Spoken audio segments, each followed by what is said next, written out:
And joining us now on our Book Talk segment, great to welcome, real pleasure to welcome, really one of the all-time in his field, which is medical thrillers. We're joined today by best-selling author Robin Cook. His brand new novel just coming out today as we talk on December 3rd, and it's called Genesis. And Robin Cook joined us by telephone today. And Robin, good to talk with you. How are you? I am well, thank you. And you? I'm doing great. I know, reading the notes here, it says you're both in Boston and Florida. I hope you're in Florida today, because I know it's snowing in Boston. Well, let me look out the window. No, we're snowy. That's what I heard. A buddy of mine sent me some video, and he wasn't happy about it.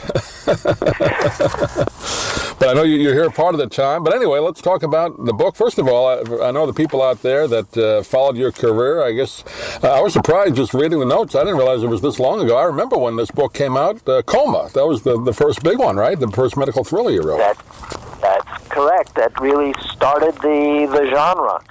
And now this one, Coma was my second book, and this book is my 37th.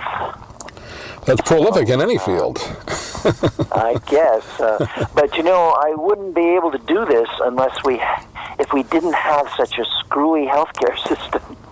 Well, I should tell some of the people may not be aware, of course, Robin Cook is also a physician, a doctor, and was a surgical resident, and also ophthalmology at Harvard. So you know from whence you speak when you write these books. Absolutely. In fact, I still, even after 37 books, I happen to be a doctor who writes instead of a writer who happens to be a doctor. I still identify more being a doctor. The first book, what gave you the idea to start writing at that time? Since you said, obviously you're a doctor and, a young guy, busy as a resident, where'd you find the time? I didn't. What happened is that when I got to medical school, I could tell right away that medicine was going in the wrong direction. Right. It was very clear to me. And I said, someday I'm going to write a book about the way medicine really is, and not the way the general public wants it to be, because that's how the books and the movies and everything about medicine that I saw that made me go into medicine. And yet I didn't have any time. I was a medical student, and then I was a surgical resident. You have even less time. And then I got drafted. And that was the first time in my life that I had actual free time. Because, the military, you have to rush and rush and rush and then stop. And then you just wait. And so I had a lot of waiting time. And I had more than most because I ended up on a nuclear submarine. Wow. And even if you stand an 8-hour watch, and if you're lucky you can sleep 8 hours, which I always could, but there's still 8 hours to go. And you got to do something. And most of these sailors on the submarines, they play these games and watch movies and stuff like that. I said, I'm going to write a book. And I wrote my first book underwater. Yeah, wow.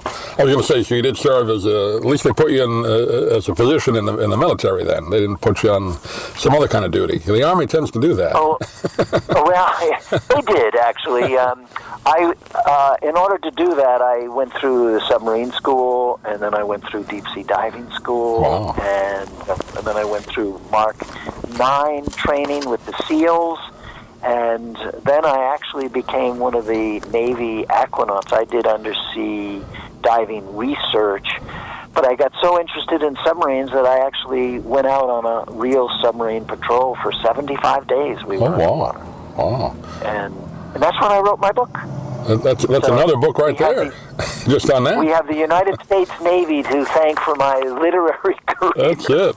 Well, let's talk about this book. I know we have limited time today. It's called Genesis, and again, I don't like to give away too much when we talk about particularly novels. I don't want to give any plot lines away, but it involves a medical examiner, and a case comes in, and then it deals with kind of a controversial topic, right, called DNA database tracking. So I'll let you kind of take it from there, but that's part of the plot line, right?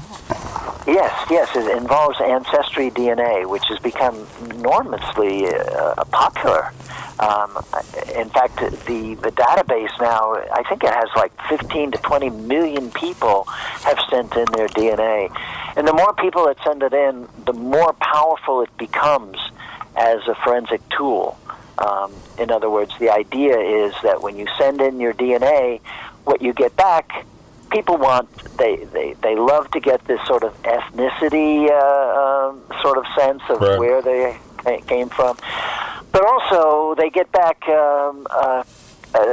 possible relatives, maybe very distant, maybe just a small amount of similar DNA, and like just enough to possibly be a third cousin or something like that. Now that's, you share a great-great-great-grandfather if that's the case, so it's not like a real close relative.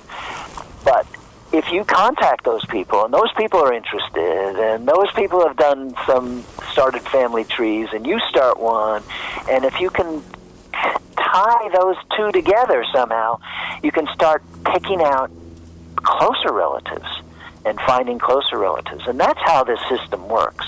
And that's how the Golden State Killer was caught. Mm-hmm.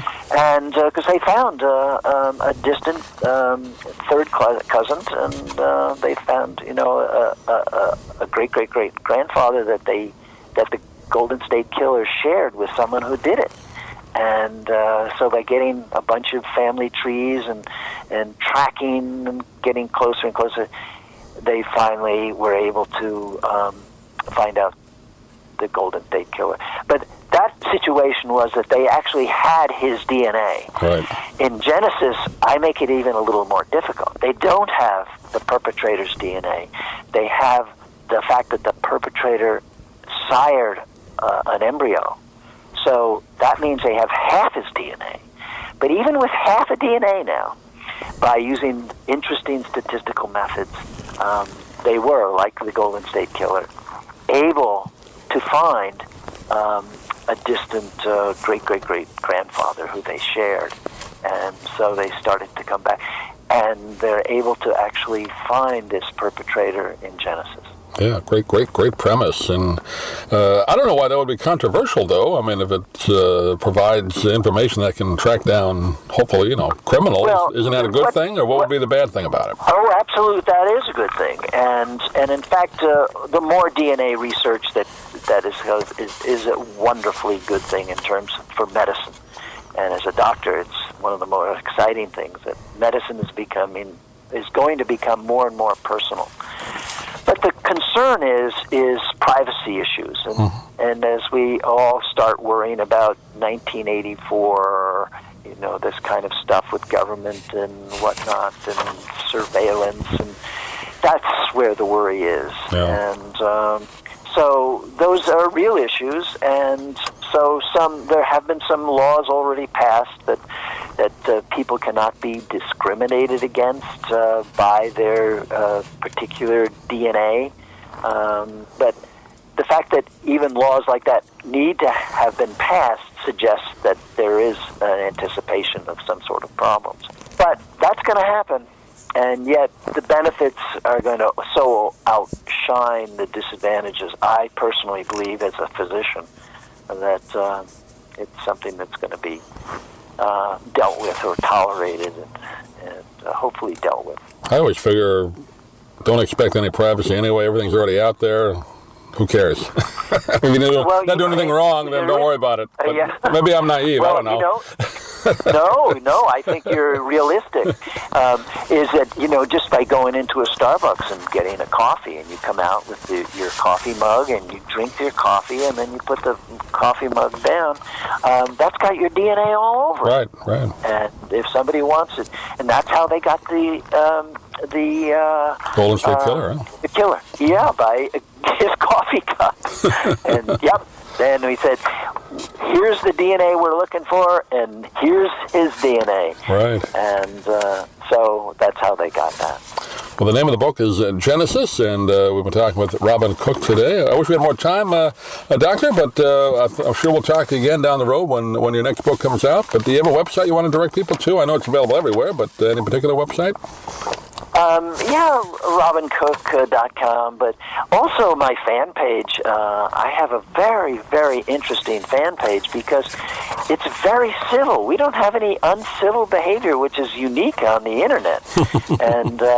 And I actually interact a lot with the people on my fan page. I do posts, and then they make comments, and then I comment on the comments, and they comment on my comments, and it's very valuable for me as a writer, because I actually I put out Genesis as a title. What do you people think of this as the title?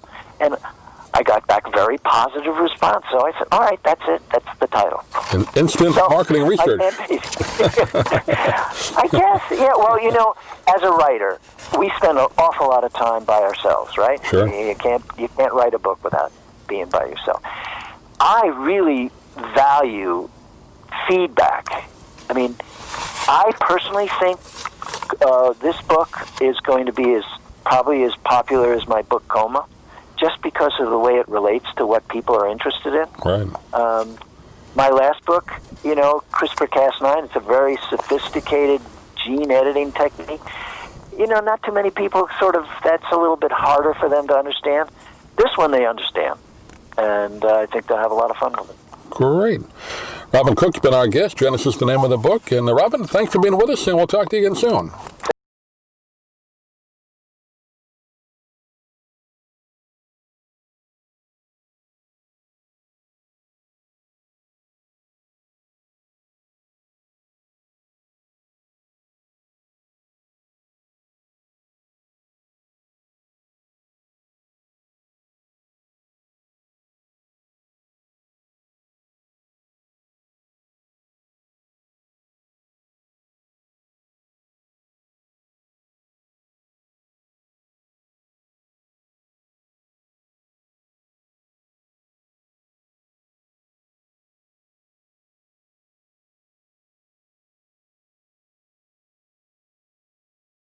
And Brock.